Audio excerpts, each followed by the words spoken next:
Hello friends, स्वागत है आपका मेरे इस YouTube चैनल में जिसका नाम है हिरेन सर। आज हम डिस्कस करने वाले हैं एग्जाम्पल नंबर 5। एग्जाम्पल नंबर 5 में हमें बहुत सारे ट्रांजैक्शंस दिए, हमें 3 चीज़ें करनी है। अकाउंट्स इन्वॉल्व, उसका नेचर, लास्ट में इंक्रीज या डिक्रीज भी करना है।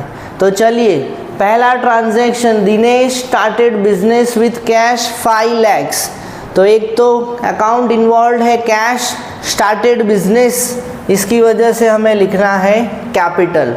कैश एक करंट एसेट है तो एसेट, कैपिटल तो उसमें क्लासिफिकेशन में दिया हुआ ये सीधा कैपिटल, इसलिए हम लिखेंगे capital.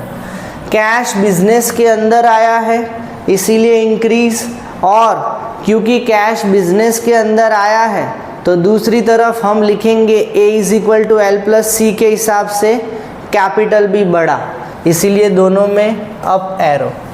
Next, borrowed from Naresh 1 lakh। Naresh के पास से हमने पैसे बोरो किए, तो पहला क्या है, अकाउंट इन्वॉल्व है कैश।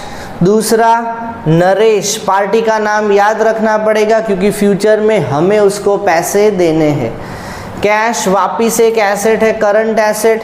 नरेश एक लायबिलिटी है, क्यों? क्योंकि फ्यूचर में हमें उसको पैसे देने हैं। हमारे पास पैसे बढ़े क्योंकि नरेश ने हमें पैसे दिए, तो कैश इंक्रीजेस, और हमारी लायबिलिटी भी बढ़ी, किसके तरफ? नरेश के तरफ। Purchase furniture for cash 20,000। Furniture आया, कैश गया, तो फर्नीचर और कैश। फर्नीचर एक फिक्स्ड एसेट है, कैश करंट एसेट है। फर्नीचर बिजनेस में आया, इंक्रीज, कैश बिजनेस से गया इसीलिए decrease. Next, purchase furniture from Delhi safe. इसमें कैश वर्ड इन्वॉल्व नहीं है तो ये क्रेडिट ट्रांजैक्शन है, और हमने फर्नीचर परचेज किया है तो यहाँ पे परचेज मत लिखना क्योंकि फर्नीचर एक एसेट है, तो हम लिखेंगे फर्नीचर। फर्नीचर दूसरा है दिल्ली सेफ।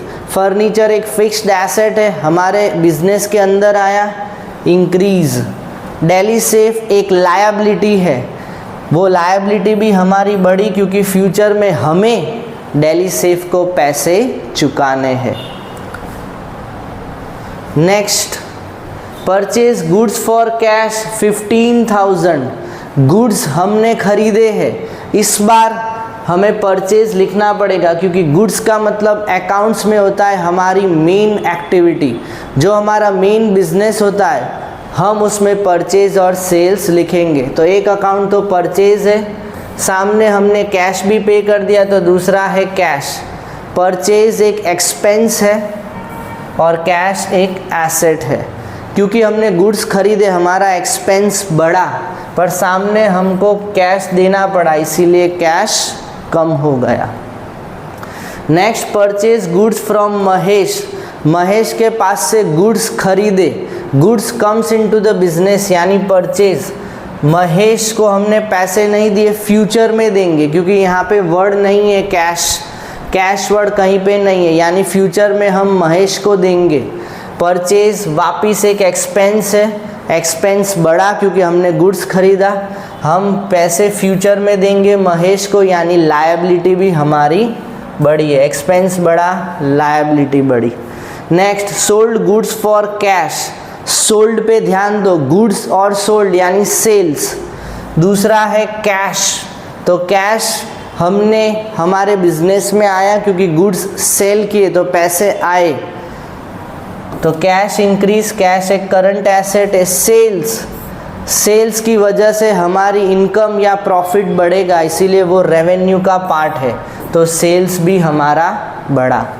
नेक्स्ट, वापिस सोल्ड गुड्स टू श्याम। इसमें कैश वर्ड तो है नहीं, तो हमें पार्टी का नाम याद रखना पड़ेगा, श्याम और सेल्स। सेल्स वापिस रेवेन्यू है, गुड्स सेल किए यानी सेल्स बढ़ा हमारा। श्याम एक डेटर है यानी एसेट, और फ्यूचर में वो हमें पैसे देगा, तो फिलहाल हमारा एसेट बढ़ गया। Last 2 transactions, cash received from Shyam. पैसे मिले हैं हमें श्याम से, तो सबसे पहले एक तो कैश लिख दो, पैसे किसने दिए? श्याम ने दिए। कैश एक करंट एसेट है, श्याम एक डेटर है।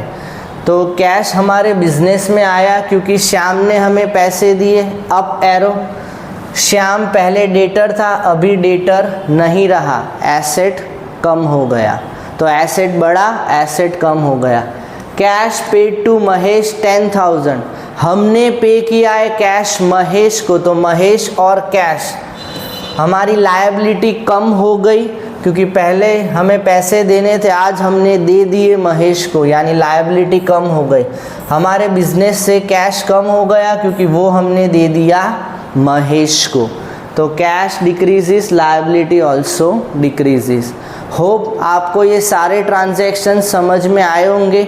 अगर एक भी ट्रांजैक्शन में कोई डाउट है तो प्लीज़ नीचे कमेंट बॉक्स में ज़रूर कमेंट करना। फ़िलहाल आज के लिए बाय।